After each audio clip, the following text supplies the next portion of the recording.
In the depths of ancient Rome, a peculiar tradition marked the greatest moments of triumph.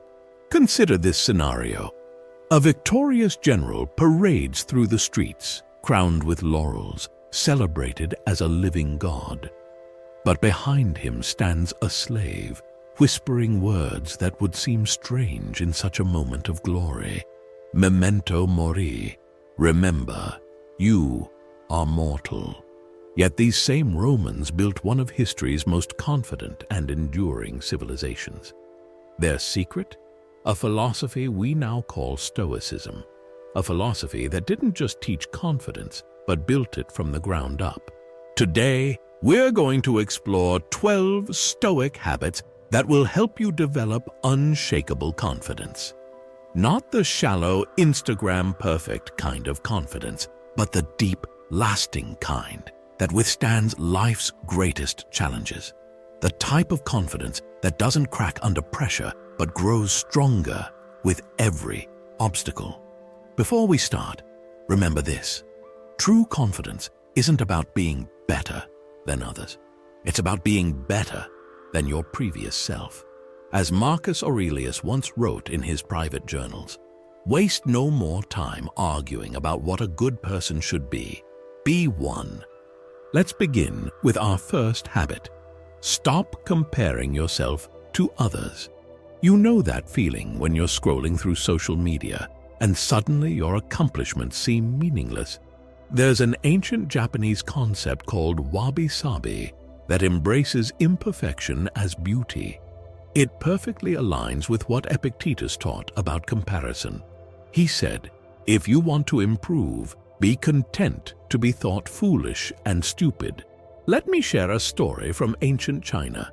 A master archer named Epictetus was renowned for his perfect shots.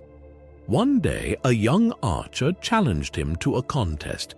The young man shot arrows while performing acrobatics, landing each shot perfectly. When asked to match this feat, Epictetus simply said, "I do not compete with others. I compete only with myself." This simple response carries more wisdom than 1,000 perfect shots. In our modern world, we're constantly bombarded with opportunities for comparison. But the truth is, whenever you compare yourself to others, you're comparing your behind-the-scenes footage to someone else's highlight reel. Your journey is unique, and that's your power. Moving to our second habit, surround yourself with positive people. Seneca, one of Rome's greatest philosophers, wrote to a friend, "Associate with people who make you better." Think about that for a moment. In ancient Arabian culture, there's a saying, "Tell me who you walk with, and I'll tell you who you are." This isn't just ancient wisdom, it's practical psychology.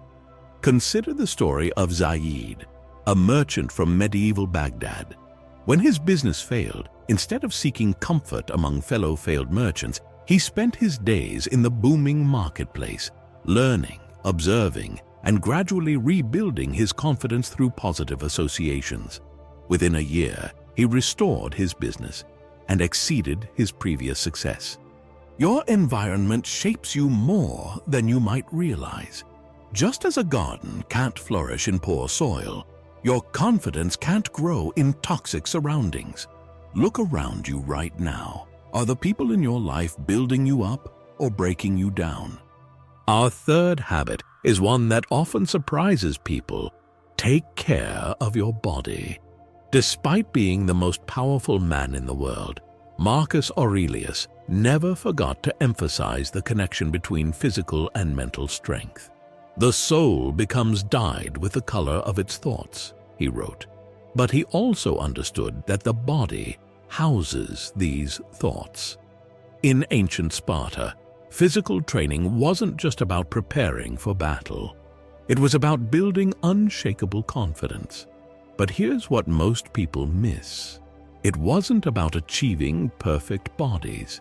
It was about proving to yourself day after day that you can push through discomfort.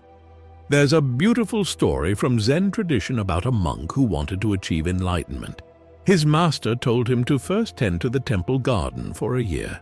The monk worked physically every day, and his anxiety about enlightenment slowly faded. His body grew stronger, and with it, his mind grew clearer. When the year was up, he realized he had found what he was looking for, not through meditation, but through the simple act of physical care. You don't need to become a warrior or a monk. Start small. A daily walk, stretching in the morning, eating foods that fuel rather than drain you.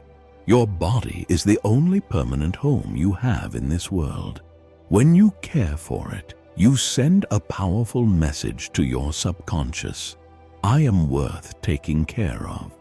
As we move to our fourth habit, be kind to yourself and remember that confidence isn't built in a day. The Stoics understood something profound about self-compassion. Contrary to popular belief, they weren't cold or unfeeling. They were realistic about human nature. There's an ancient Middle Eastern parable about two wolves. One represents self-criticism and doubt, the other self-compassion and growth. A young person asks their grandfather which wolf wins. The elder replies, the one you feed. This simple story carries a profound truth about self-kindness. Think of confidence like a garden. You can't scold a flower into blooming. You nurture it, give it what it needs, and trust it. When you make a mistake, and you will, we all do, treat yourself like you would a dear friend. Would you call them worthless? Would you define them by their failures? Of course not. Extending this same kindness to yourself isn't weakness, it's wisdom. And now pause for a moment. Think about how you've spoken to yourself today. Were you a harsh critic or a supportive friend? Remember, every moment is a chance to choose to feed the right wolf again. Our fifth habit builds naturally from self-kindness. Practice positive self-talk. When Marcus Aurelius wrote, "Very little is needed to make a happy life. It is all within yourself, in your way of thinking." He wasn't just sharing philosophy. He was revealing a timeless truth about human psychology. Let me share a story from ancient Egypt. There was a scribe named Amenemhat who was tasked with recording the pharaoh's great deeds. Before touching his tools, he would recite each day, "My hands are skilled, my mind is sharp, my work serves the ages." This wasn't mere vanity, it was programming. His work became so precise and beautiful that examples still survive today, over 3,000 years later. Think of your mind as an ancient garden. Every thought is a seed. What are you planting? When you wake up, do you immediately think of all the ways you might fail today? Or do you, like Amenemhat, remind yourself of your capabilities? The words you whisper to yourself are more powerful than others. In feudal Japan, samurai warriors practiced something called kuji-kiri, a ritual of 9 positive affirmations combined with hand gestures. Before facing any challenge, they would remind themselves of their strength, wisdom, and connection to something greater than themselves. Their confidence didn't come from their swords, but from their minds. Here's a practical technique. Every time you face a mirror today, pause for 3 seconds and give yourself one genuine compliment, not about your appearance, but about your character, your efforts, and your growth. It might feel strange at first. Most powerful medicines do. Moving to our 6th habit, face your fears. The Stoic philosopher Seneca said something remarkable about fear. We suffer more often in imagination than in reality. This brings to mind an ancient Persian tale about a merchant who saw death in the marketplace of Baghdad. Terrified, he fled to Samarra. Later, death spoke to his friend. "I was surprised to see your friend in Baghdad, for I have an appointment with him tomorrow in Samarra." The moral? Often running from our fears leads us straight to them. Consider the story of Zheng Tian, a Chinese diplomat from the Han Dynasty. Sent on a mission to unknown lands, he was captured, imprisoned, and escaped, only to return to those same dangerous territories voluntarily. Why? because he understood that confidence isn't the absence of fear, it's the triumph over it. His journeys eventually opened the Silk Road, changing the course of human history. The Stoics practiced something called premeditation of evils, deliberately visualizing their fears. But they understood the crucial part. You don't face your fears to eliminate them. You face them to prove to yourself that you can handle them. Start small. Afraid of public speaking? Start by voicing your opinion in a small group. Afraid of failure? Take on a project where failure won't devastate you. Remember, courage isn't about being fearless. It's about being afraid and moving forward anyway. As an ancient Arabic proverb states, fear is a companion that walks beside the brave. Our seventh habit might surprise you. Do things you're good at. You might think, isn't that just hiding in my comfort zone? But there's profound wisdom here. The Greek philosopher Aristotle spoke of eudaimonia, human flourishing that comes from exercising our natural excellences. Let me share a story from Nordic tradition. There was a young Viking who spent years trying to master the sword. Because all his friends were swordsmen, he failed constantly, his confidence eroding with each defeat. One day he picked up a bow and everything changed. His natural archery talent made him a warrior and a legend. The moral? Sometimes confidence comes not from forcing yourself into a mold, but from recognizing and embracing your natural strengths. Think of confidence like a fire. Yes, you need to challenge yourself with new fuel, but you also need an intense core flame. That core comes from doing what you're naturally good at. The Japanese concept of ikigai teaches us to find the intersection of what we're good at, what we love, what the world needs, and what can sustain us. When you regularly engage in activities that showcase your strengths, you build what psychologists call a success bank, a reservoir of positive experiences you can draw from when facing new challenges. A master calligrapher in ancient China didn't start each day questioning his ability to write. He knew he could write beautifully. This gave him the confidence to tackle other challenges. Here's what you can do. Make a list of 5 things you're naturally good at. They don't have to be impressive to others. Maybe you're good at making people feel comfortable, organizing spaces, or solving puzzles. Do at least one of these things each day. It's not about proving anything to anyone else. It's about reminding yourself of your innate capabilities. Remember what Epictetus said. First, say to yourself what you would be, then do what you have to do. When you regularly engage with your strengths, you're not just doing, you're becoming. You're building a foundation of confidence based on real evidence of your capabilities. Think of it like an ancient temple. You're laying another stone in its foundation every time you exercise strength. Over time, these stones create something unshakable. Not because there are no weaknesses, but because the foundation is strong enough to support growth in any direction. Let's explore our 8th habit. Learn to accept criticism gracefully. A young artist in ancient Persia who brought his work to a master calligrapher. The master looked at it and said, "This is poor work." Most would have been crushed, but this artist asked, "Where can I improve?" 20 years later, his name was Mir Emad, and his works now grace the world's finest museums. The difference wasn't in the criticism he received, but in how he received it. Epictetus taught us something profound about criticism. He said, "If someone tells you that you know nothing and you are not disturbed, then you have made the first step toward wisdom." Think about that. The power isn't in the words thrown at you, but in your response to them. It's like the ancient Chinese martial art of Tai Chi. Instead of blocking force, you learn to redirect it. There's a beautiful story from medieval Japan about a tea master named Senno Rikyu. A samurai, offended by Rikyu's critique of his tea ceremony, challenged him to a duel. Rikyū accepted but asked to perform one last tea ceremony. During the ceremony, he performed each movement with such grace and mastery that the samurai watching realized the critique had been a gift, not an insult. He bowed and withdrew his challenge. When someone criticizes you, pause for 3 breaths. In the first breath, acknowledge the emotional sting.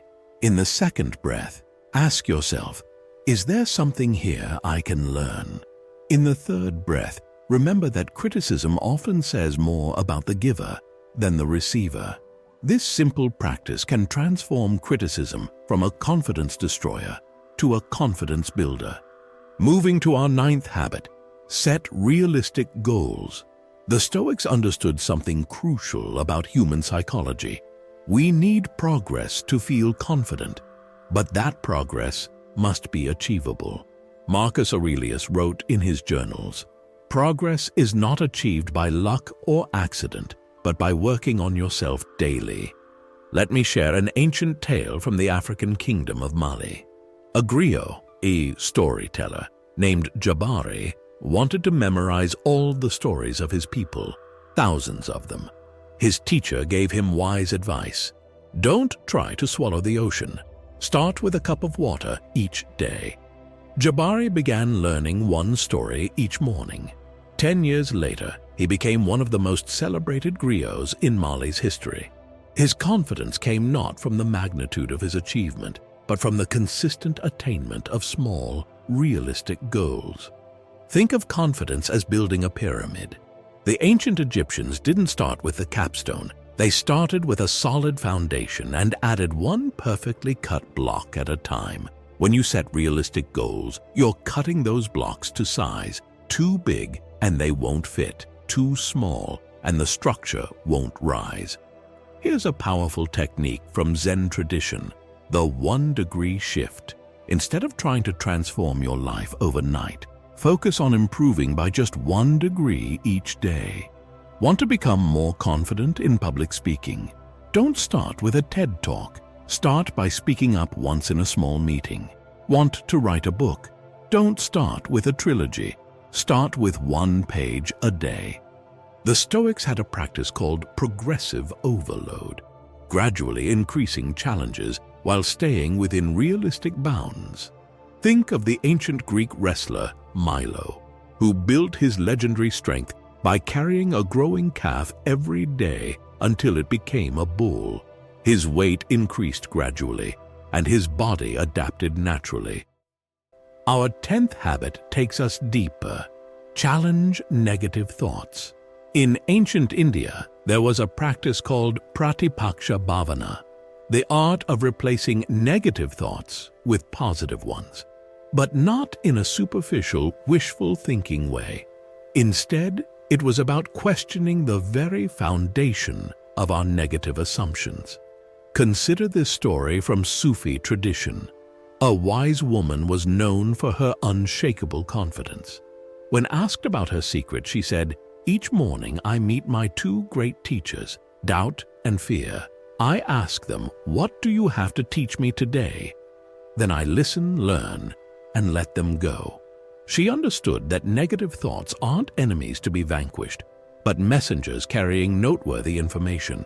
The Stoic philosopher Epictetus taught that it's not events that disturb us, but our judgments about them. Imagine you're giving a presentation and someone yawns.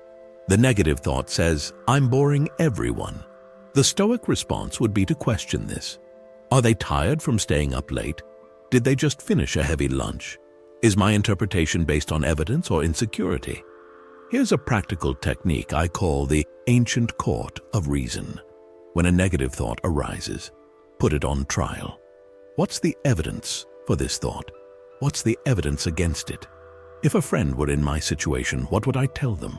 What would Marcus Aurelius say about this?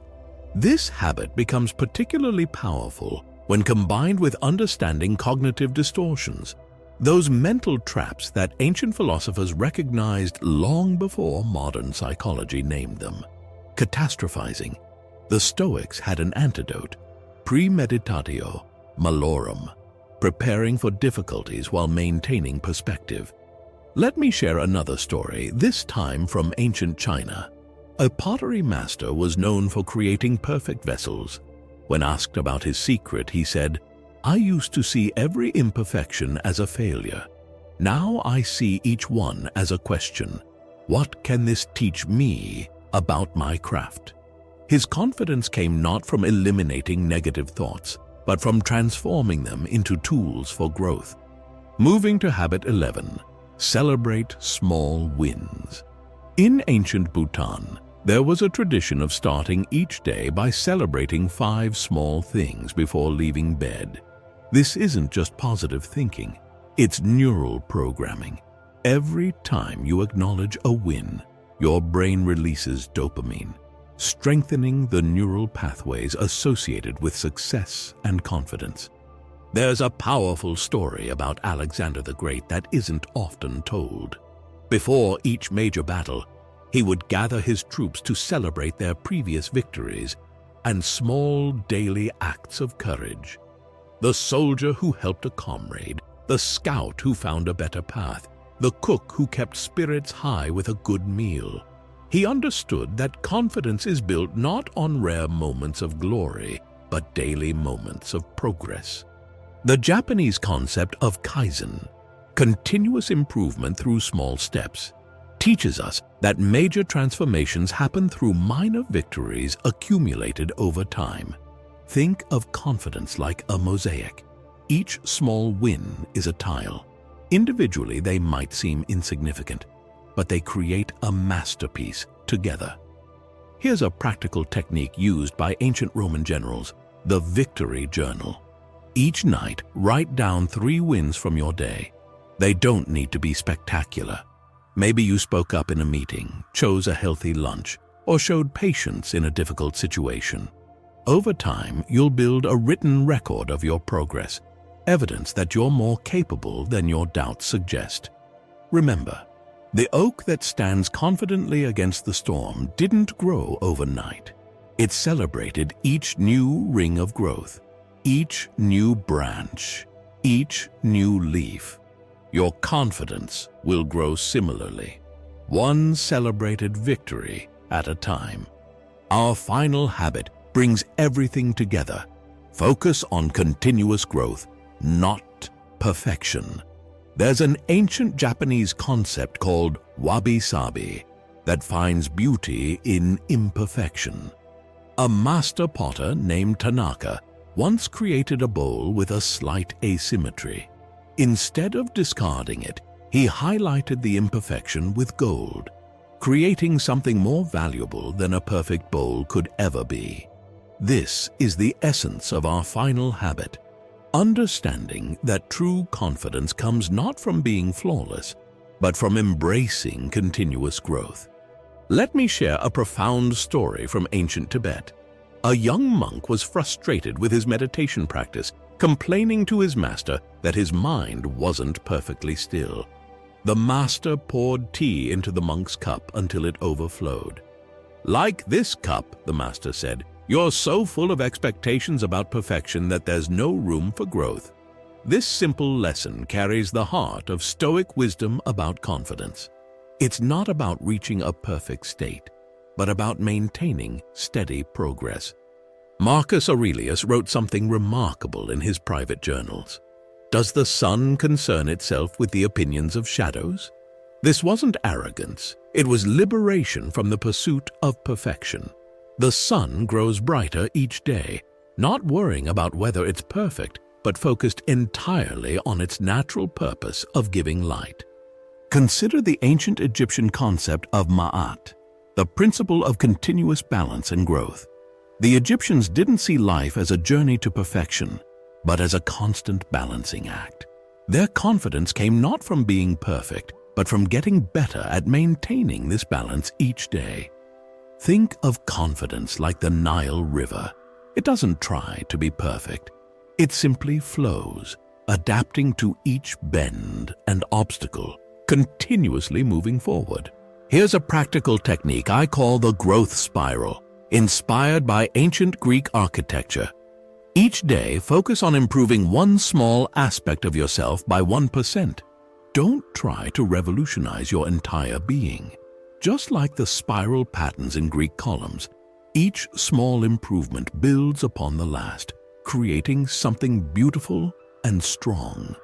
Now, let's bring all 12 habits together in what the ancient Stoic would call the way of unshakable confidence. Remember how we started with that Roman general being reminded of his mortality at the height of his triumph. That wasn't meant to diminish his confidence, but to ground it in something deeper than external success. As the Stoics taught us, true confidence is built from the inside out. Think of these 12 habits as the pillars of an ancient temple. Each one supports the others. When you stop comparing yourself to others, you create space to surround yourself with positive people. When you take care of your body, you have more energy to face your fears. When you celebrate small wins, you build the resilience to accept criticism gracefully. Let me share one final story from the Arabian Nights.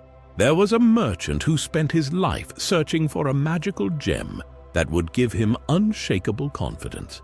He traveled the world, facing dangers and hardships, only to return home years later without finding it. But when he arrived, his friends hardly recognized him.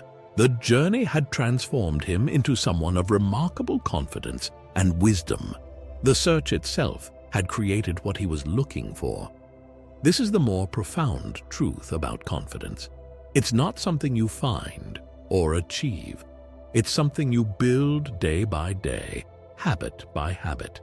As Epictetus said, no great thing is created suddenly. Your journey to unshakable confidence is a journey, not a destination. So here's the practical roadmap for you to implement these habits. Week 1. Start with self-awareness. Notice your comparison triggers, self-talk patterns, and reactions to criticism. Week 2. Begin small implementations. 10 minutes of physical care, 1 positive self-statement, 1 small fear faced. Week 3. Expand your practice. Celebrate 3 wins daily, challenge 1 negative thought, and set 1 realistic goal. Week 4. Integrate the habits. Let them flow together naturally, supporting and reinforcing each other. Remember the words of Seneca, "Luck is what happens when preparation meets opportunity." Each of these habits is a form of preparation, building your internal fortress of confidence. The opportunities will come, and you'll be ready when they do. Before we close, I want you to pause and reflect. Consider who you could become if you consistently implemented even half of these habits. Imagine the quiet confidence you could carry into every situation, not the loud, showy kind that needs constant validation, but the deep, unshakable kind that comes from knowing yourself and continuously growing. The ancient Stoics would tell us that confidence isn't about never falling, but always getting back up. It's not about having all the answers. It's about being comfortable with the questions. It's not about being perfect. It's about being persistently better. As you move forward from this video, remember, you don't need to implement all 12 habits at once. Start with one that resonates most strongly with you. Let it take root.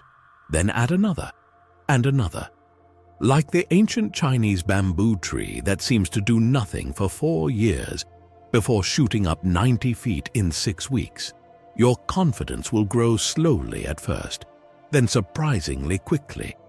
Your journey to unshakable confidence begins now, not with grand gestures or dramatic changes, but with small, consistent steps in the right direction. As Marcus Aurelius wrote, "The universe is change. Our life is what our thoughts make it." Through these 12 Stoic habits, you have the power to reshape your thoughts, and through them, your entire experience of life. Thank you for joining me on this exploration of ancient wisdom and modern application. If you found value in these insights, share them with someone who might need them. And remember, the most important step isn't learning these habits, but implementing them. Start today. Start now. Your future self will thank you.